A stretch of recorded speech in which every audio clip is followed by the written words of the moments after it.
All right, let's move on to some NFL now. And Pittsburgh have played out a thriller with New England Patriots, but fallen short of extending their 8-match winning streak. The Steelers led right up until the last few minutes, but couldn't convert to win the match. Reporter Duncan McKenzie-McHarg caught up with Pittsburgh's Aussie punter following the heartbreaking loss. Well, whichever way you look at it, it was an incredible game, but it was a tough one to take for the Pittsburgh Steelers. I'm now joined by Pittsburgh punter and Australia's own Jordan Berry. Jordan, geez, what an incredible game that was. Yeah, obviously very close, very exciting for the fans. Obviously would like to have come out with a win there at the end. Obviously made a few errors and weren't able to do it. Let's take it back for that last 2 minutes, because Tom Brady and Rob Gronkowski especially came up with some very big plays. Yeah, they were able to just march down the field on us and get down the score. Luckily, it gave us that 50 seconds or whatever it was to work with to give a reply, and got ourselves in position. We couldn't finish it off.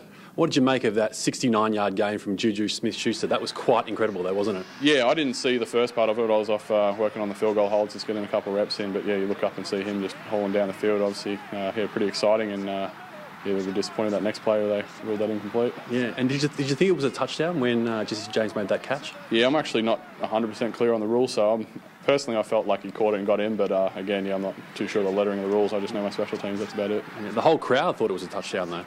Yeah, crazy. The crowd went off, and obviously we're all pretty excited about it. Taking the lead with 20 seconds left, that's pretty much a shoo-in for a win there, but obviously it wasn't the case. And must be feeling for Ben, especially with that interception at the end. Yeah, definitely. Obviously never want to see that happen to a guy, especially someone as good as him that got us in that position to get down there and take the win, but it is what it is. We've got to work on next week. From your perspective, though, a fantastic 60-yard punt, though, in that final quarter. Yeah, obviously got to do what we can to set the rest of the team up. Our job is to get out there and put the defence in the best position, so especially late in the game like that with the score as close as it was, to be able to put out a big punt and back them up. I was very happy with that. It seemed like your offence was really getting it done on third down, especially, though.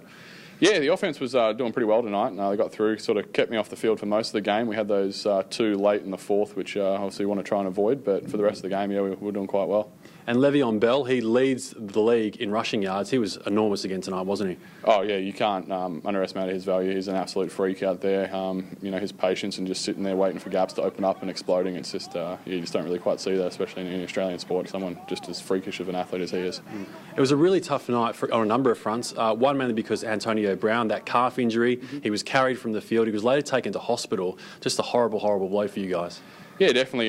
Someone like him that is in the running for an MVP this year. To see him go down like that, I didn't see the injury myself. Again, I'm off doing other things, but just saw him hobbling off past me, and just heard he took a hard knock, and it's all kind of nothing too serious from what I heard, but enough to keep him off the field. So hopefully he'll be back soon.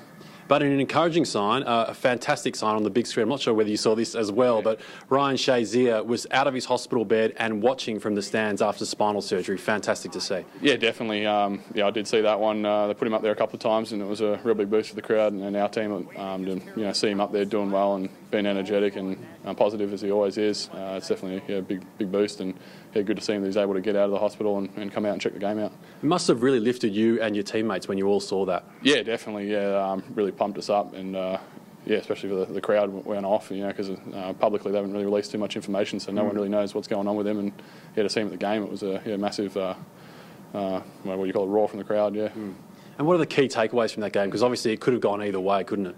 Yeah, definitely could have gone either way. It's just sort of finishing. That's what you got to do.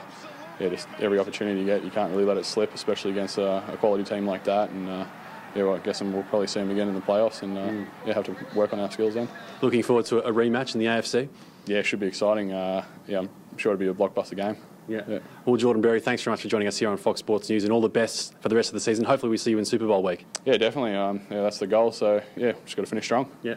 Jordan Berry there. Was a tough one to take for the Pittsburgh Steelers, 27-24 down to the New England Patriots. Fantastic. Thanks for that, Dunk.